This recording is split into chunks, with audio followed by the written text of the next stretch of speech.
പ്രസിഡന്റേ, മോദി സ്വയം ദിവ്യത്വം കൽപ്പിച്ചു നൽകുന്നു എന്ന ഒരാരോപണം കഴിഞ്ഞ ദിവസങ്ങളിൽ വരുന്നത് എന്താണ് അതിൻ്റെ ഒരു? മോദി സ്വയം ദിവ്യത്വം കൽപ്പിച്ചു നൽകുന്നു എന്നല്ല. കഴിഞ്ഞ ദിവസം അദ്ദേഹം പറഞ്ഞു എന്നെ എന്തിനൊക്കെയോ വേണ്ടി നിയോഗിക്കപ്പെട്ടിരിക്കുന്നു എന്ന് എനിക്ക് തോന്നുന്നു എന്ന് പറഞ്ഞു. അപ്പം രാഹുൽ ഗാന്ധി പറഞ്ഞു ഇത് സാധാരണക്കാരനായിട്ടുള്ള ഒരാളാണെങ്കിൽ അയാളെ പിടിച്ച് നമുക്ക് ജയിലിടേണ്ടി വരും ആയിരുന്നു. പിന്നെ ശശി തരൂർ പറഞ്ഞു ദിവ്യനായിട്ടുള്ള ആൾക്ക് അല്ലെങ്കിൽ സ്വയംഭൂവായിട്ടുള്ള ആൾക്ക് അങ്ങനത്തെ ഒരു അർത്ഥത്തിൽ പറഞ്ഞ് പുള്ളിക്ക് അങ്ങനെ ഇലക്ഷന് മത്സരിക്കാൻ പറ്റുമെന്ന് പറഞ്ഞു. യഥാർത്ഥത്തിൽ മോദി ഒരു ഹിന്ദി ചാനലിന് കൊടുത്ത ഒരു അഭിമുഖമാണ്, വളരെ വൈകാരികമായിട്ടുള്ള ഒരു അഭിമുഖമാണ് പുള്ളി കൊടുത്തത്. കാരണം പുള്ളി പറഞ്ഞതെന്ന് പറഞ്ഞാൽ പരമാത്മാവിൻ്റെ ഇഷ്ടമാണ്, പരമാത്മാവിനെ ഇഷ്ടമാണ്. മനസ്സിലായി? ആദ്യത്തെ വാചകം പുള്ളി അതാണ് പറഞ്ഞത്. പുള്ളി ഹിന്ദിയിലാണ് പറയുന്നത്, നമ്മളതിൻ്റെ മലയാള പരിഭാഷയാണ്. പരമാത്മാവിനെ ഇഷ്ടമാണ്, ഈശ്വരൻ തന്നെ എൻ്റെ കർമ്മം ചെയ്യാൻ തിരഞ്ഞെടുത്തതാവാം, ഈശ്വരൻ തന്നെ എൻ്റെ കർമ്മം ചെയ്യാൻ തിരഞ്ഞെടുത്തതാവാം, ഒരു ഉദ്ദേശത്തിനായി അയച്ചതാവാം.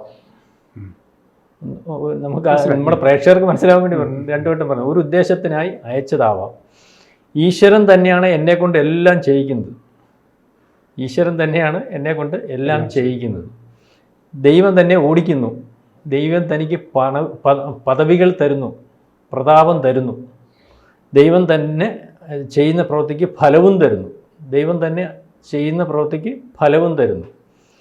ഞാൻ ഈശ്വരനെ രണ്ട് രൂപങ്ങളാൽ കാണുന്നു. മോദി പറഞ്ഞിരിക്കുന്നത് ഞാൻ ഈശ്വരനെ രണ്ട് രൂപങ്ങളാൽ കാണുന്നു. ഒന്ന് യാഥാർത്ഥ്യവും മറ്റൊന്ന് രൂപമില്ലാത്തതും.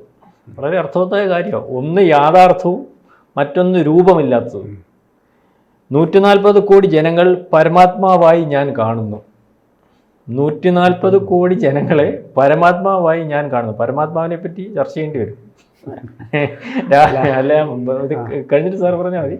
ഞാൻ പറയാൻ കാര്യം എന്ന് പറഞ്ഞാൽ രാഹുലിന് ഇത് മനസ്സിലാവത്തില്ല. അവൻ എനിക്ക് നിത്യ യാഥാർത്ഥ്യ വിശ്വരൂപമാണ്. അവനെനിക്ക് നിത്യ യാഥാർത്ഥ്യ വിശ്വരൂപമാണ്. മനസ്സിലായില്ല? 140 കോടി ജനങ്ങൾ എന്താണെന്നാണ് അദ്ദേഹം പറഞ്ഞത്. നിത്യവും ഞാൻ അവരെ പൂജിക്കുന്നു. രണ്ടാമത്തെ രൂപമില്ലാത്ത ഈശ്വരനാണ്. രണ്ടാമത്തെ സങ്കല്പം രൂപമില്ലാത്ത ഈശ്വരനാണ്. ഞാൻ കണ്ടിട്ട് പോലും ഇല്ലാത്തത്, കണ്ടവരെ ഞാൻ പരിചയപ്പെട്ടിട്ടുമില്ല. അദ്ദേഹം കണ്ടിട്ടില്ല ആ ഈശ്വരനെ, രൂപമില്ലാത്ത ഈശ്വരനെ കണ്ടവരെ അദ്ദേഹം പരിചയപ്പെട്ടിട്ടുമില്ല. പക്ഷേ എനിക്ക് അതിൽ അപാര വിശ്വാസമാണ്. അദൃശ്യനായ ആ ശക്തിയിൽ അപാര വിശ്വാസമാണ്. അതാണ് രാഹുൽ ഗാന്ധി ശക്തി പ്രയോഗം എന്ന പുള്ളി ഏറ്റെടുത്തത്. മനസ്സിലാവുന്നു? ഒരു പക്ഷേ ദൈവം എനിക്ക് ഈ അടയാളം നൽകിയിരിക്കാം, ദൈവം എനിക്ക് ഈ അടയാളം നൽകിയിരിക്കാം. രൂപമില്ലാത്ത ദൈവത്തെ തിരഞ്ഞ് സമയം കളയുന്നതിന് പകരം,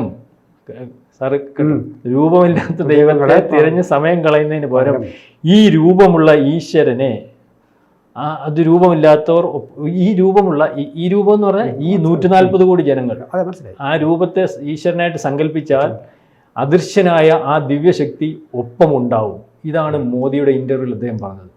അതിനാണ് ഇവിടുത്തെ രാഹുൽ ഗാന്ധിയും ഇവിടുത്തെ പ്രതിപക്ഷവും ഏറ്റവും പ്രബുദ്ധനാന്ന് പറയുന്ന ഈ ശശി തരൂർ, എല്ലാ കാര്യങ്ങളും മനസ്സിലാകുന്ന ശശി തരൂർ ഉൾപ്പെടെ ട്രോൾ ചെയ്ത് ഇത് പറഞ്ഞാൽ എങ്ങനെയാണ് ആ പറയുന്ന ആളിനെ പിടിച്ച് ജയിലിടേണ്ടി വരുന്നത്, അല്ലെങ്കിൽ ഇത് പറഞ്ഞാൽ എങ്ങനെയാണ് അയാൾ സ്വയംഭൂവാകുന്നത്. അപ്പോൾ ഇത് പറയുന്ന ആളിനെ പിടിച്ച് ജയിലിലിടണമെന്ന് പറയുന്ന ആൾക്ക് എത്ര ബോധമുണ്ട്? ഭാരതത്തെപ്പറ്റി എന്തറിയാം? ഭാരത സംസ്കാരത്തെപ്പറ്റി എന്തറിയാം? ഈ പറഞ്ഞതിനകത്ത് സാറിന് കുറച്ച് കാര്യങ്ങൾ, പരമാത്മാവെന്ന് പറഞ്ഞതിൻ്റെ ഒരു ലഘുവ്യാഖ്യാനം പോലും ഏകം എന്ന് പറഞ്ഞാൽ എന്തോ എല്ലാം ഒന്നായി കാണുമോ? അതിന് നമുക്കത് വ്യാഖ്യാനിക്കാൻ എനിക്കൊന്നും അതിനുള്ള ത്രാണിയൊന്നുമില്ല. എന്നാലും എനിക്കറിയാവുന്ന ഏകം അതുപോലെ എല്ലാത്തിനെയും ഒന്നുപോലെ കാണുമെന്ന് പറയുന്ന സങ്കല്പം എത്ര വലുതാണ്.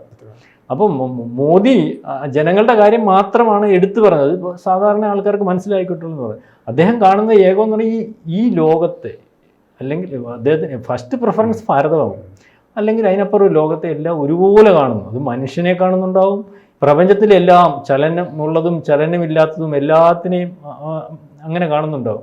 എല്ലാത്തിനെയും ഒരേ മനസ്സോടുകൂടി, അല്ലെങ്കിൽ അദ്ദേഹത്തിൻ്റെ മനസ്സാണ് ഇതിനെല്ലാം എന്ന് വിചാരിക്കുമ്പോഴാണല്ലോ പരമാത്മാവെന്ന് പറയുന്ന സങ്കല്പത്തിലേക്ക് പോകുന്നത്.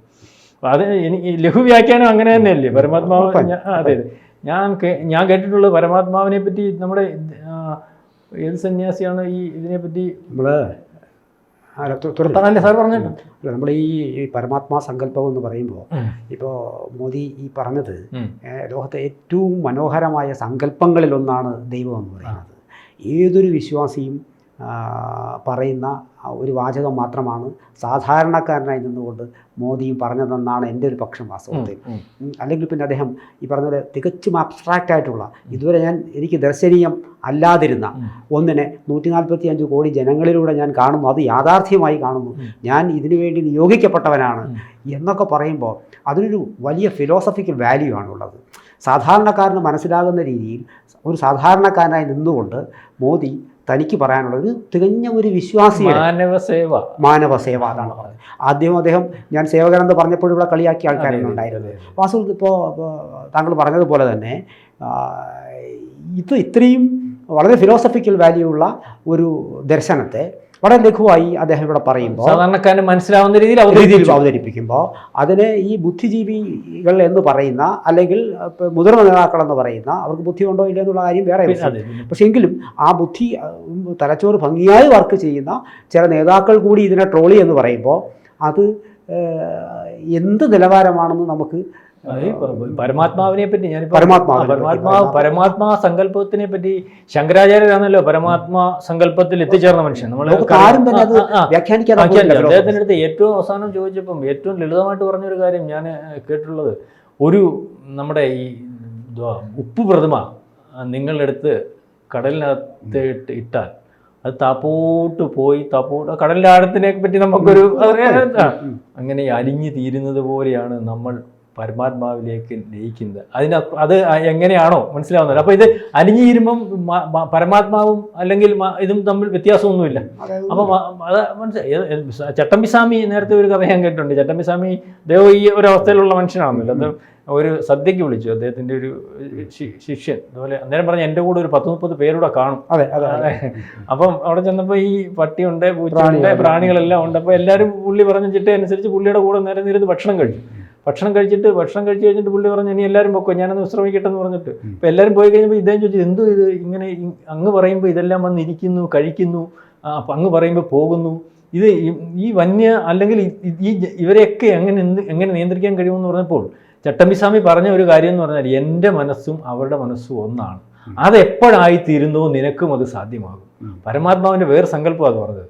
അപ്പം മോദി പരമാത്മാവിനെയാണ് ഇഷ്ടപ്പെടുന്നത്.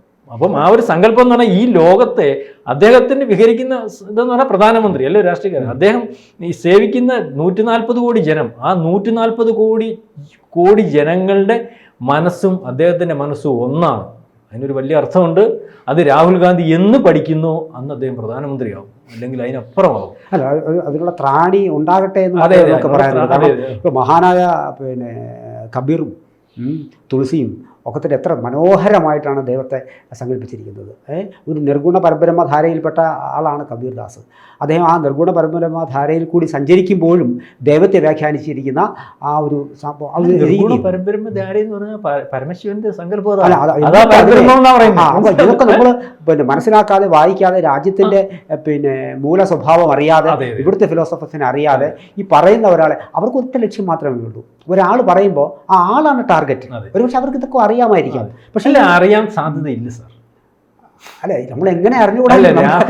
അത് അറിയാൻ സാധ്യതയില്ല. രാഹുൽ ഗാന്ധിക്ക് ഓക്കെ അറിയാൻ സാധ്യത, തരൂരിനെ പോലെ അല്ലല്ല, അറിയാവുന്ന ഒരു മനുഷ്യനാണെങ്കിൽ അതേ തൊടത്തില്ല. തൊട്ടാൽ ഇത് വഷളാവും. ഇപ്പൊ ഇത് വഷളാവുക.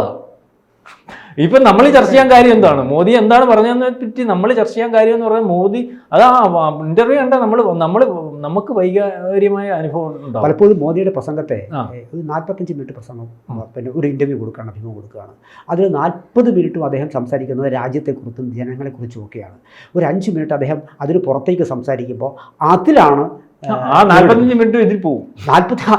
ഈ 45 മിനിറ്റ് രാജ്യത്തെ വളരെ ഗൗരവമുള്ള വിഷയങ്ങളെക്കുറിച്ച് അദ്ദേഹം ചർച്ച ചെയ്യുകയാണ്. അതിൽ തനിക്ക് എന്ത് നിയോഗമാണ് എന്നുള്ളതും അദ്ദേഹം പറയുന്നു. പക്ഷെ അതെല്ലാം വിട്ടിട്ട് എന്തെങ്കിലും ഒന്ന് പിന്നെ ഉള്ള 2-3 മിനിറ്റ് പറയുന്ന ചില കാര്യങ്ങളെ എടുത്ത് അതിനെ ദുർവ്യാഖ്യാനം ചെയ്യുക എന്ന് പറയുന്ന ഒരു രീതിയിൽ മാത്രമേ അതിനെ കാണാൻ കഴിയുള്ളൂ. ഒരുപക്ഷെ പരമാത്മാവ് ഇപ്പോൾ രാഹുൽ ഗാന്ധിക്ക് ഇത് അറിഞ്ഞുകൂടായെങ്കിൽ മറ്റാരെങ്കിലും ഒക്കെ വെച്ചിട്ട് ഇത് രാജ്യത്തിൻ്റെ പരമാത്മാവെന്ന് പറയുന്ന സങ്കല്പത്തെ രാഹുൽ ഗാന്ധി അറിയാൻ ശ്രമിച്ചാൽ, മോദിക്ക് അത് പൂർണ്ണം അറിയണമെന്നില്ല, പക്ഷെ മോദി ആ വഴിയിലെങ്കിലുമാണ്. അപ്പോൾ അറിയാൻ ശ്രമിക്കണമെങ്കിൽ രാഹുൽ ഗാന്ധി ഈ ജന്മം കൊണ്ട് അറിയാൻ പറ്റത്തില്ല സാർ. ഒരു സന്യാസി പൂർണ്ണമാണെങ്കിൽ പോലും 7 ജന്മം വേണോ? സന്യാസി ജീവിതത്തിൽ 7 ജന്മം വേണമെന്നാണ് പറയുന്നത്.